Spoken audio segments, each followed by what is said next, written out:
It feels like it's been forever since I first posted my designs for the TRIX, and just with the Winx girls, I am clawing at my enclosure, desperate to redo them. Since the fairies got to have Charmix in their updated designs, it's only fair these witches get a boost too. So let's see how I'm gonna get Gloomix into this rewrite. Last video, we took a look at the Wizards of the Black Circle and the ways I morphed them into my rewrite's main Season 2 villains. One of the changes I made is that Gantlos betrays his fellow wizards to help the TRIX free Valtor. It only makes sense that the second coming of the ancestral witches would seek out the Prince of Darkness. During their search on Earth, they are discovered by Gantlos. He fully intends to be the only one leaving the encounter alive. However, he finds himself charmed by these promising young women. They strike a deal. If he grants them access to the Black Circle archives, they will allow him to join them as one of Valtor's elite followers. However, Valtor's body itself is held in a secondary location, one that the current wizards don't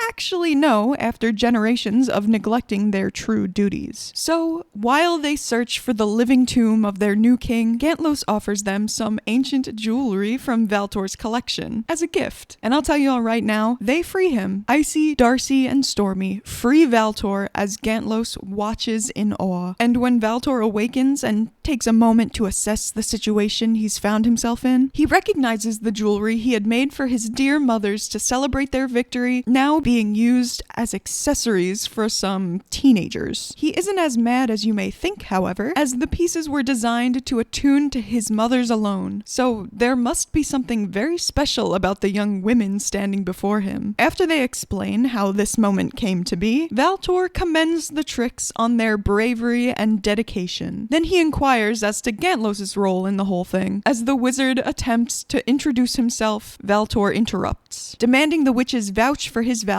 They half-heartedly shrug out a response, much to Gantlos' displeasure, and once again, Valtor raises his hand for silence. He turns back to the girls. "I have great hopes for you," he says. "But first, a trial seems fit." He points a sharp claw at the cowboy.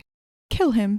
The girls look at each other in surprise, exchanging curious glances and wondering which of them will be the first to truly kill before Icy's gaze hardens. She approaches Valtor and bows before walking coldly to her prey, and with a flash of frosty magic, she launches a frozen spike directly through Gantlos' chest, and ever so slightly, she smiles. When Icy was 14, still going by her given name Alicia, her older sister Sophia was kidnapped. Though her wealthy Heracleonite nobility family tried to pay the ransom, Sophia was never returned to them. After this tragedy, her parents were never the same. There was constant pressure on Alicia to fill the hole her sister left, and to live up to the perfection she seemed to have achieved. She grew to resent her family, even her missing sister. She had been aware of her heritage for years. In the generation since the ancestral witches, their bloodlines had spread out across the lands. One of the witches, Belladonna, had a daughter that married into nobility. When her mother and aunts were revealed to be behind Valtor's rise to power, she disowned them forever and lived in shame for the rest of her life. The family continued this tradition, hoping the clear self-flagellation would keep them in the public's good graces. By the time she decided she wanted to be a witch, Icy was already harboring a seething rage. Kept at bay only by years of PR training, and Lord Darkar had taken notice of that. With his help, she got to Cloud Tower, where she met Darcy and Stormy. The connection she made with her roommates was unlike any she had ever felt. These two girls managed to get a laugh out of her for the first time in what felt like years. She eventually let them in on her plan with Darkar, offering power and prestige as they would rule by his side. When that plan failed, Icy was determined to deliver on her promises. Darcy and Stormy mean so much to her. She doesn't want to let them down after taking away their chances at normal lives. She feels a duty to them, and that's how she ended up here, kneeling at the feet of Valtor. Blood still sprayed across her face. For this redesign, I kept most of Icy's colors for her witch form similar to my first go for her. However, the outfit is very different. Just like when I did the Charmix looks for the Winx, I will be changing the TRIX's outfit quite a bit, as I am just so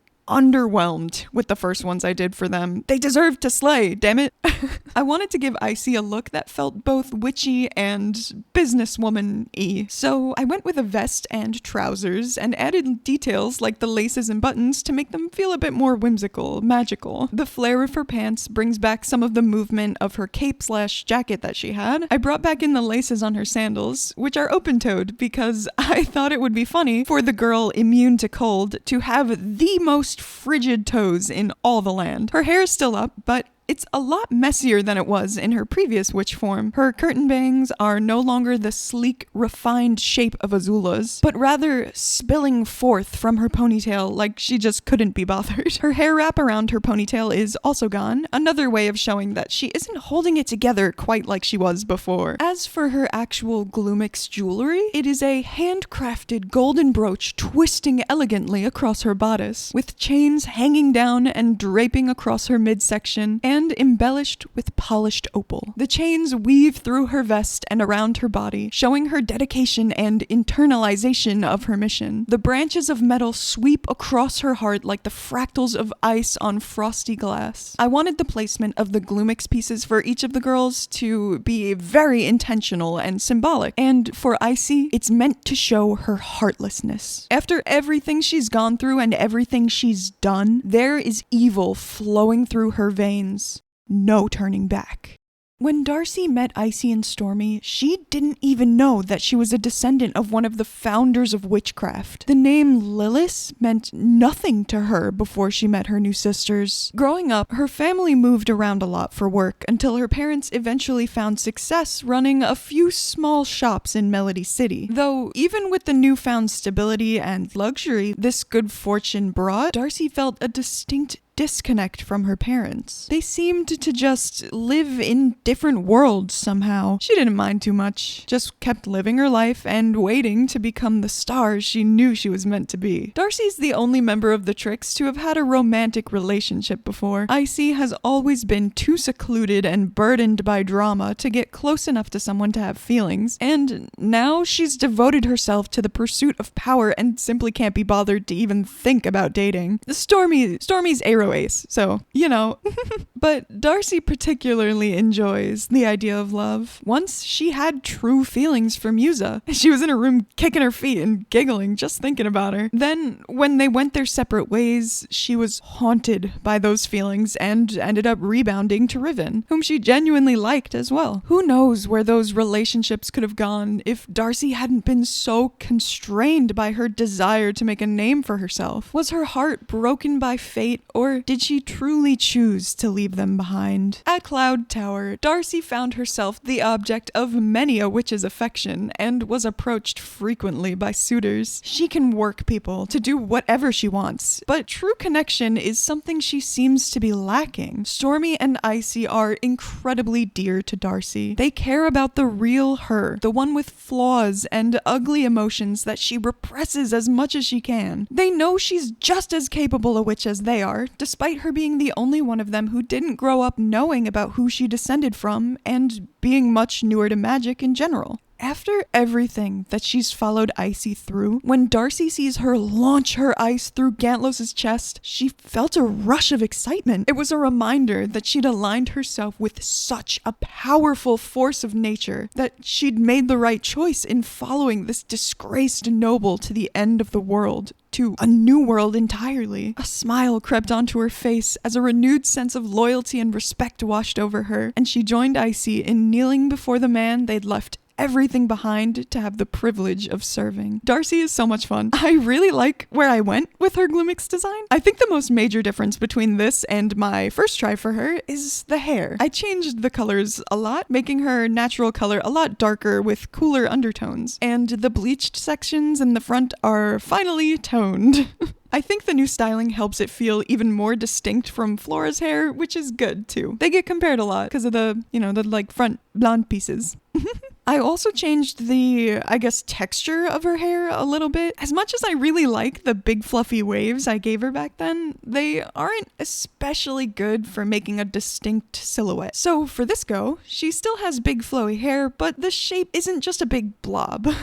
Instead, it mirrors the shape of her new skirt. It's almost like a mermaid style, I guess, with a sort of decorative yoke leading up to this belt, which then has these side straps that come up and across her neck. With her Gloomix then overlaying the straps, she ends up with this really interesting flow across her whole outfit, which I think works really well for her. Darcy's Gloomix is a headpiece made up of golden herringbone chains draped over her hair and down to her neck. Along the chains are pendants of pear-cut amethyst of various sizes. The symbol of Valtor sits atop her head, with a large amethyst pendant resting on her forehead. It's probably pretty obvious that this is supposed to allude to Darcy's illusions and mental attacks, but also that she's often daydreaming and has a lot to learn about being a witch. Darcy gets a big head. She sees the TRIX as the main characters, and she can be blinded by her feelings that everything will just work out for them, so she gets a little bit passive, I guess, a little bit lazy. The pendants hanging down to her neck and chest allude to her romantic endeavors, but also to the fact that she's the healer of the TRIX. Her power over the mind is not completely unrelated to the body, and she's able to speed up healing similar to how a waterbender uses chakra. I think this design really captured her personality and feels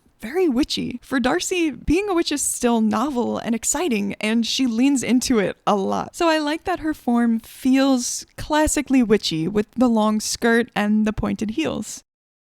Since she was a little girl, Stormy was proud to be a descendant of one of the founders of witchcraft. Her mother always told her they came from a long line of powerful witches, tracing all the way back to a woman named Tharma, one of the original 3. However, through the generations, it seems as though her story morphed in ways that bypassed some of the more unsavory parts. Stormy has always been a bubbly, extroverted person, but as a kid, she never really seemed to find her people. All the other little girls wanted to be sparkling fairies one day, and all the little boys would run around playing specialist. Stormy was the only one that wanted to be a witch, and she was often ostracized because of it. To her, being a witch meant being confident, capable, standing up against those trying to keep you down. To every other little kid, it meant nothing more than being evil. As she got older, entering her tweens and getting a little edgier, she sort of embraced the way other people in town viewed witches. In the way that Griffin in the original show seemed to view misbehavior as a fun perk of the studies, encouraging her students to be devious pranksters. This version of Stormy starts out like that. When she gets to Cloud Tower and meets Icy and Darcy, she's eager to get up to no good with them, but her idea of no good seems to be going to parties and drinking and stealing from the campus store, despite how much she talks about her expertise in wicked antics. When Icy presents the offer to join her in Darkar, Stormy excitedly accepts. Did she know just what she was actually getting into? I don't think so. After all this time, she had romanticized the concept of evil and looked at the whole thing as a fun way to be rebellious. As time went on, her involvement in the plan started to feel more real. It made her a little nervous, but she pushed those feelings back for fear of seeming weak and disappointing her new friends and disrespecting her family legacy. Stormy truly loves Icy and Darcy and enjoys being a part of what they do, and the potential for incredible power was too much for her to say no to. She had always been an extraordinary witch with a deep connection to her magical focus. She was proud to be a disciple of the chaos of natural disasters, but still, part of her couldn't help but worry failure was always on their tail. They were teens. Could they really succeed in finishing what their ancestors started? As she watched her friend's glistening spear of ice plunge into the chest cavity of the man who she'd seen betray his own comrades, she felt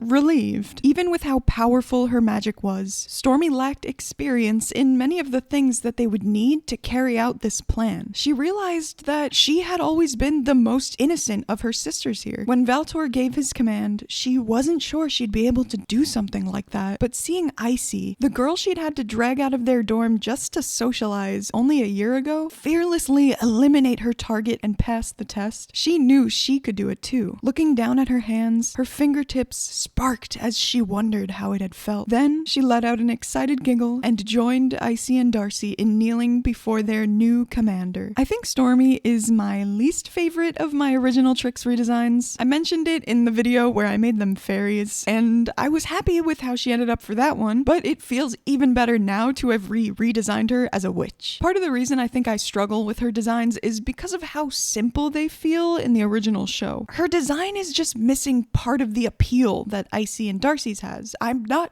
totally sure why though. I also tried to make her a little edgier, I think, but maybe too edgy. And for some reason, I didn't keep her club ready style, which honestly makes no sense. Maybe it's just because since I made that first video, I've changed my own look in real life to be a little more goth inspired, but now I see just how obviously I could have mixed her original fashion with my new vision for her. I think it also helps that she's a little bit older in season 2. Not only would her style change as she gets older, but this outfit seems more grown up with the jacket and the stockings and even the heels. It's only like a year difference, but going from 17 to 18 is a milestone year for a lot of people, so I think it makes sense still. My favorite change though is her hair. I brought back her two-toned color and I gave her these big messy curly pigtails, but the front of her hair is gelled down and she has 2 braids to frame her face. I really like it, even though I got rid of the curly bangs that I was so attached to. I feel like it meets in the middle of that first hairstyle she had, where it was just all loose and free, and the second one I gave her in that fairy video where she has 2 more shaped pigtails and hair coming forward to frame her face. I really liked that fairy design. I think it was my favorite out of the 3 of them. I kept her vitiligo, of course. I still love it being cloud shaped so much. I did get a little impulsive and gave her eyebrow piercings because I thought they would complement the vitiligo, and I like the idea that she just randomly got them done on Earth one day. She may be a magical fugitive on an alien planet searching for the prison of a dangerous megalomaniac hell-bent on taking over the entirety of her homeworld, but that doesn't mean she can't live a little.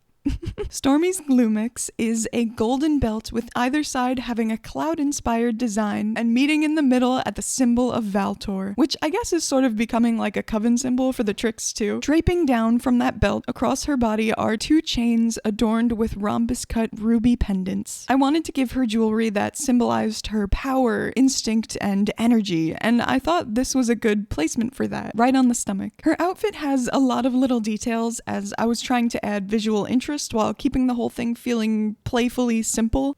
I don't know if that makes sense, but she had to match the elegance of the other 2 TRIX without sacrificing her chaotic personality. It was difficult. At one point, I scrapped an entirely finished look and started fully over, but I think it was worth it. I'm pretty happy with where we ended up. Gloomix is a magical booster Valtor made from captured fairies, which is gruesome, but the pieces were also meant to be gifted to his mother figures, so they had to be beautiful and intricate. Only the best for the women who raised him. By showing they were able to attune to the Gloomix and incorporate them into their witch forms, the TRIX managed to instantly endear themselves to Valtor. Not sure if they know, but wearing that jewelry saved their lives. The Winx were busy fighting the rest of the wizards and weren't even aware that they were suffering a devastating loss. When they enter to find Valtor already released and their enemies on the move, the reality of their situation begins to sink in. Everything they know and love is now on the line. Thank you all so much for watching and liking and subscribing and brainstorming with me in the comments. Things are going to start getting very intense for our girls, and I can't wait to take you on that adventure. Until then, bye!